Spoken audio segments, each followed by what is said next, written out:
अपनी माँ और बाबूजी को नहीं बता सकते थे तो क्या हुआ, मुझे ही बता देते। अब क्या करूं, सब कुछ इतनी जल्दबाजी में करना पड़ा कि मुझे तुम्हें बताने का समय ही नहीं मिला। चलो कोई बात नहीं, शादी मैंने ऐसे ही कर ली, लेकिन मैं रिसेप्शन पार्टी बहुत अच्छे से करूंगा। उसमें तुम अपने सारे अरमान निकाल लेना मेरी प्यारी बहना। हाँ हाँ, क्यों नहीं। आखिर मेरी भाभी आई है, इकलौते भाई की इकलौती भाभी। हिमांशी का व्यवहार देखकर और उसका पहनावा देखकर सलोनी अपने मन ही मन सोच रही थी, मेरी ननद तो बहुत खूबसूरत, सुंदर और गोरी है।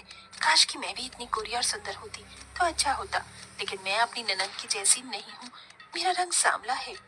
सलोनी अपने मन में ऐसा सोचकर अपना मुंह लटका लेती है। कुछ देर बाद हिमांशी सलोनी को अपने भाई के कमरे में लेकर आती है।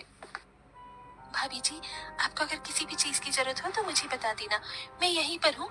आवाज लगा देना, मैं आ जाऊंगी और आपकी मदद करवा दूंगी। अभी तो मुझे किसी भी चीज की जरूरत नहीं है ननन जी, लेकिन अगर किसी चीज की जरूरत होगी तो मैं आपको तुरंत बुला लूंगी। आप चिंता मत करो, आपके अलावा इस घर में मेरा है भी कौन जो मुझे समझ सके। एक भाभी के लिए एक ननन बहुत मायने रखती है। आप तो इस चीज को समझती हो ना।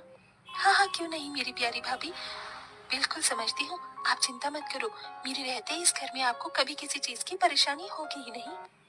ऐसा बोलने के बाद हिमांशी अपने भाई के कमरे से बाहर आ जाती है। थोड़ी ही देर बाद हिमांशी अपने कमरे में जाती है और एक नया सा सूट पहनकर अपनी भाभी के कमरे में आती है। अरे भाभी, अभी तक आप तैयार नहीं हुई हो, रुको मैं आपको तैयार कर देती हूँ। हिमांशी अपनी भाभी सलोनी को तैयार करने लगती है। तभी सलोनी देखती है कि हिमांशी ने बहुत सुंदर और प्यारा सूट पहना होता है। वो शीशे में अपनी ननद को देखते हुए कहती है, क्या बात है ननद जी, तुम्हारा ये सूट कितना प्यारा लग रहा है, तुम्हारे गोरे रंग पर खिल रहा है। मेरा रंग काला है ना, तो मेरे ऊपर ऐसे कपड़े अच्छे नहीं लगते। मैंने कई बार ऐसे कपड़े देखे हैं, लेकिन मेरा रंग और बेकार लगने लगता है। अरे भाभी, कैसी बात कर रही हो आप, ये तो बहुत प्यारा कलर है और ये कलर भी मीडियम है। इसे गाजरी कलर बोलते हैं। आपको पता है ये कलर हर एक औरत के ऊपर जचता है, फिर चाहे वो काली हो या गोरी हो। आपको यकीन नहीं है तो रुको, मैं आपको ये सूट देती हूँ, फिर आप इसे पहनकर देखना, आपके ऊपर बहुत अच्छा लगेगा। हिमांशी अपने कमरे में जाती है और दूसरा सूट पहनकर जो उसने पहना होता है उसे उतार के अपनी भाभी के पास ले आती है। भाभी ये लो सूट। अरे ननन जी, आपको ये सूट मुझे देने की क्या जरूरत थी, रहने दीजिए। अरे क्या हुआ भाभी, आप मेरी भाभी हो, मैं इतना नहीं कर सकती, चलो इसे पहनकर दिखाओ। हिमांशी के ऐसा कहने के बाद सलोनी हिमांशी की बात मान लेती है और सूट पहनकर अपनी ननन को दिखाती है। देखो ननन जी, कैसा लग रहा है। पहले तो मुझे लग रहा था कि मेरे रंग के ऊपर ये अच्छा नहीं लगेगा, लेकिन मेरे सामने रंग के ऊपर ये मुझे बहुत अच्छा लग रहा है। हाँ हाँ, क्यों नहीं भाभी, आपके ऊपर ये रंग बहुत अच्छा लग रहा है। कलर कुछ नहीं होता भाभी, पहनने का तरीका होना चाहिए।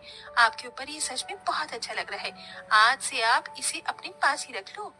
हिमांशी ऐसा कहकर अपनी भाभी को तैयार करने के बाद मुंह दिखाई के लिए लेकर आती है, जहाँ सब बहुत अच्छे से उसकी मुंह दिखाई की रस्म करते हैं और सभी उसे शगुन देते हैं। साथ में हिमांशी भी एक प्यारा सा तोहफा अपनी भाभी को देती है। भाभी, मैं आपके लिए ये इतना प्यारा सा तोहफा लेकर आई हूँ, इसे हमेशा अपने पास ही रखना। आप तो बहुत अच्छी हो ननद जी, आपका बहुत